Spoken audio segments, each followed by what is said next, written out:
Hola, ¿qué tal amigos del Alternativo? El día de hoy vamos a hablar sobre la Primera Guerra Mundial, o también conocida como la Gran Guerra, la cual fue un conflicto más que nada europeo. Fue una confrontación bélica en Europa entre los años 1914 y 1918, es decir, duró 4 años. Pero en esta guerra vimos que murieron más de 9 millones de combatientes y 7 millones de civiles.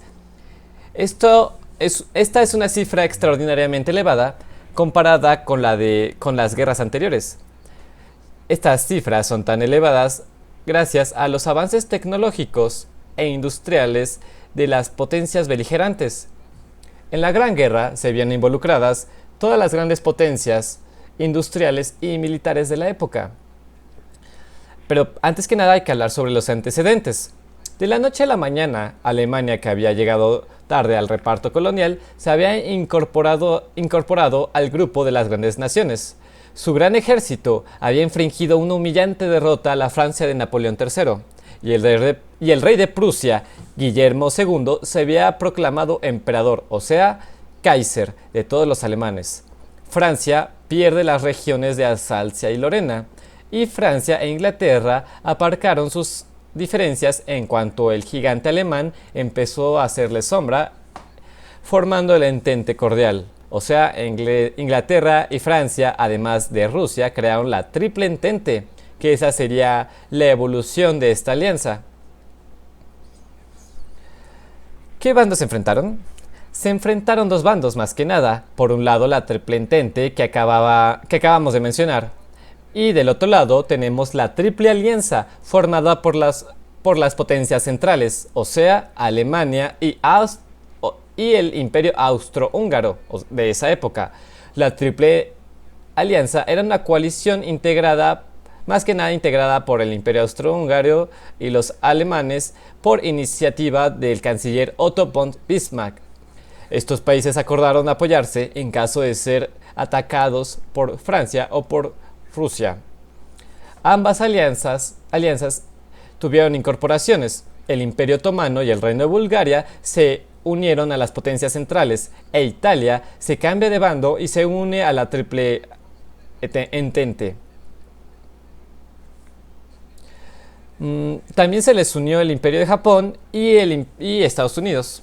Pero, ¿cuál fue el detonante de toda esta situación? Ya que el imperialismo y el colonialismo, que venían desarrollándose desde ya hace décadas las potencias involucradas, fue la principal causa del conflicto armado, ya que pero la chispa que incendió el conflicto en Sarajevo fue su propio asesinato, más bien fue el asesinato del archiduque Fernando en Austria. El asesino era un nacionalista serbio, y el asesinato desató una crisis diplomática en la cual Austria y Alemania le exigieron a Serbia la apertura de una investigación y la intervención en su territorio. Pero Serbia se negó con el respaldo del zar Nicolás II, que era ruso. Pero al final de cuentas, Austria-Hungría le declara la guerra a Serbia y Rusia sale a ayuda de Serbia. Pero Alemania le va a declarar la guerra a Rusia y a Francia e invade Bélgica. Inglaterra se la declara a Alemania y así sucesivamente. De pronto, medio mundo estaba en guerra contra el otro medio mundo restante. Hoy resultaría impensable la alegría que producía en Alemania el estallido de la guerra, dado que los alemanes habían pensado en una guerra rápida ya que habían derrotado previamente a Francia e invadieron los Países Bajos para trasladar toda su maquinaria ahí y después invadir Francia. El avance armamentístico impuso una guerra muy costosa y muy larga que rápidamente se enquistó y se convirtió en una auténtica carnicería. Las líneas de trincheras apenas variaban.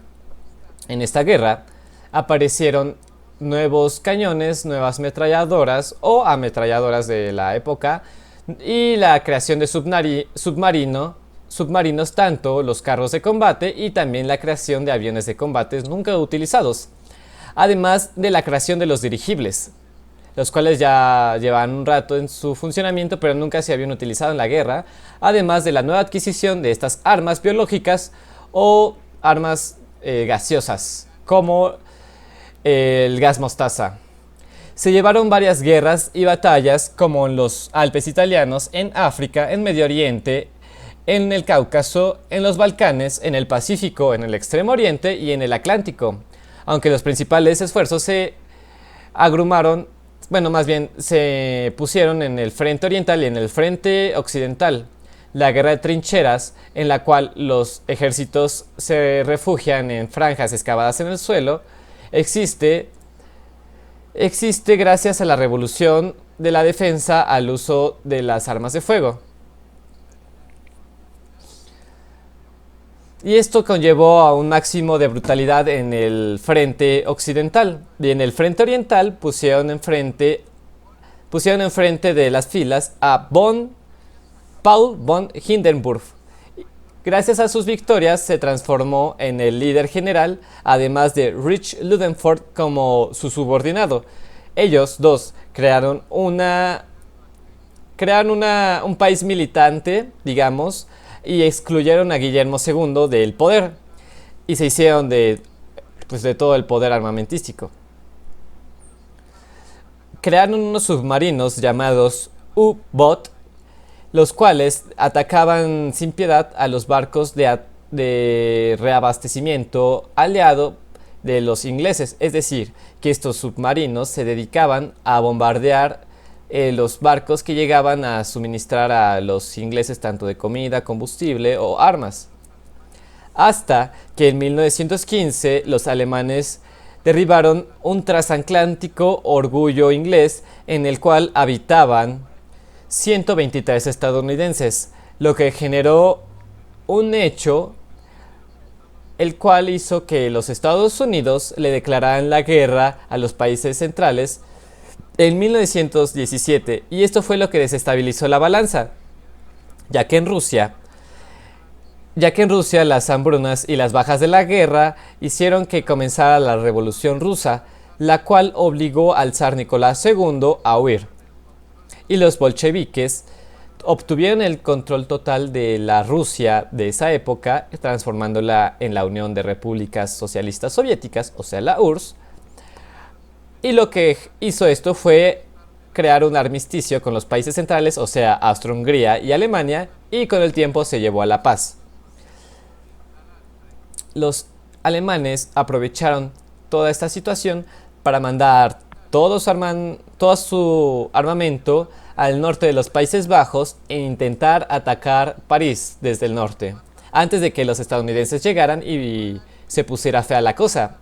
Pero mal alimentadas y cansadas, las tropas de los alemanes no pudieron contra Friedrich Foch y fallaron en su objetivo final, que era invadir París, quedando a 120 kilómetros de la capital gala. El general Foch comanda todas sus tropas francesas más las tropas estadounidenses que acaban de llegar en la batalla de... Permítanme un momento, en la batalla...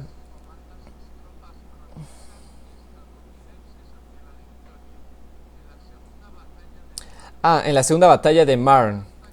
Los primeros tanques británicos entraron en combate y la superioridad aliada fue evidente, lo que hizo que también los italianos derrotaran a los de Hungría, lo que provocó la rendición inmediata, ya que el frente alemán se estaba derrumbando. Las tropas estadounidenses de repuesto no paran de desembarcar, e incluso Italia se encarga de mandar un contingente a Francia para su apoyo. Alemania y los países o las fuerzas centrales habían perdido la guerra. El presidente norteamericano Wilson proclama que Estados Unidos solo negociará con un gobierno alemán democrático, y tras la revolución obrera en Berlín, el Kaiser huye a Holanda. Es el fin de los Kaisers alemanes. Y tras el Tratado de Versalles, Alemania sufre una humillante sanción que avivó el odio alemán hacia los vencedores. Los franceses fueron los más dementes en cuanto a la represalia contra los alemanes. El tratado acabaría propiciando el ascenso de Hitler y, por ende, el inicio de la Segunda Guerra Mundial. Esta es la Primera Guerra Mundial, o también, también conocida como la Primera Gran Guerra, y es importante comprenderla para explicar los contextos que presiden de este conflicto armado. Espero que les haya gustado el video. Si es así, dejen su like y sus comentarios, por favor, para yo poder mejorar de una manera más convincente. Entonces espero que les haya gustado el video y nos vemos en la próxima. Hasta luego.